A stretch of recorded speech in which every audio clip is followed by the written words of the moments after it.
Well, if you follow gaming news, you might have heard of the tiny little update where Sony announced they will be shuttering their PlayStation storefront for 3 of their legacy systems: the PlayStation 3, the PlayStation Vita, and the PlayStation Portable.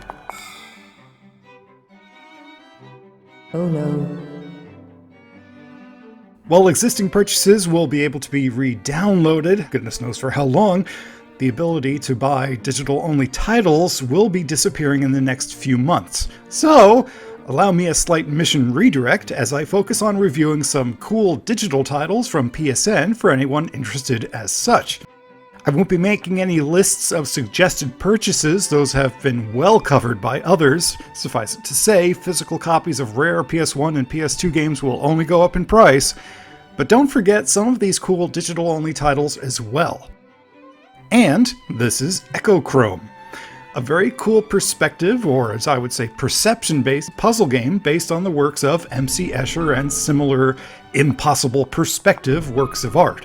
The theme here is, it's not what exists that matters, but the perception of what exists. For example, a pathway with a giant hole would be an obstacle, but by reorienting the map to cover that hole, you pass across it just fine. It's what you see that counts, and you adjust what you see to traverse the map.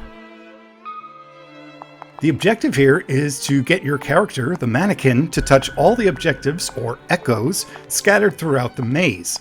While you have no real control of the mannequin's pathfinding, you do control the orientation, the perspective, of the map he travels. And by keeping in mind the game world's few simple rules of perspective and movement, you can accomplish these goals. For one, perspective is everything. If you can connect two seemingly separate pathways, they will connect, and you travel freely between them. Similarly, jumping or falling to an open space will reset you, but change the perspective so that you land on a platform, and congratulations, you're smarter than Einstein. If a break or obstruction in the path can be covered up by another part of the map, that obstruction will no longer be there. It's all perception, and the game does a very solid job of adhering to its rules and physics without bugging out.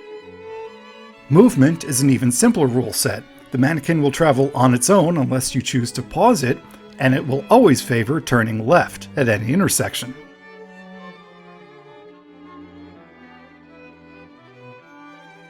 There are only a few breaks in logic, such as any obstruction larger than one tile being near impossible to cover, and connecting pathways can be a chore even when mashing on the Snap to button. Oops. But the game feels well fleshed out.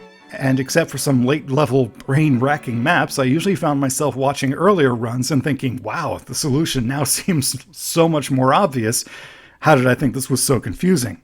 Which is a good sign of a good puzzle game because the rules are clear enough that the thinking all becomes more natural. And then you'll find yourself saying, man, how did I take so much time to do a simple map?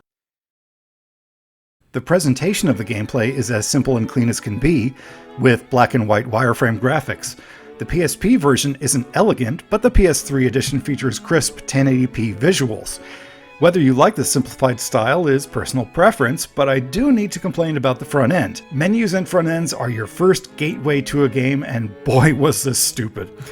Why they couldn't use known terms like options, levels, or even game is beyond me, as is certain video games' preoccupation with the word atelier.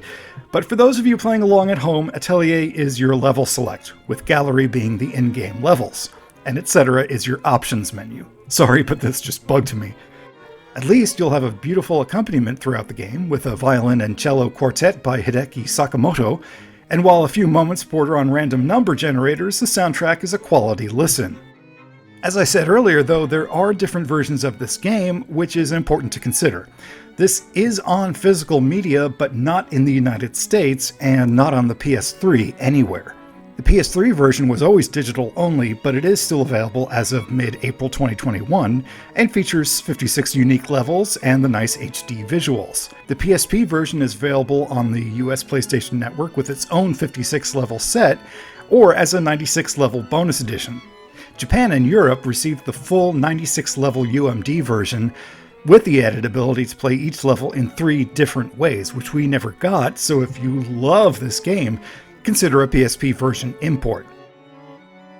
Whichever way you play, though, this is a fun yet clever puzzle game from Sony Entertainment Japan that helped to boost its PSN library in 2008.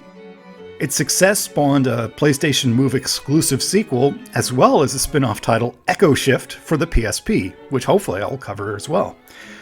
As before, as always, thank you so much for listening. Would you be my next subscriber? Feel free to like and comment. And as always, keep going. You are worth it.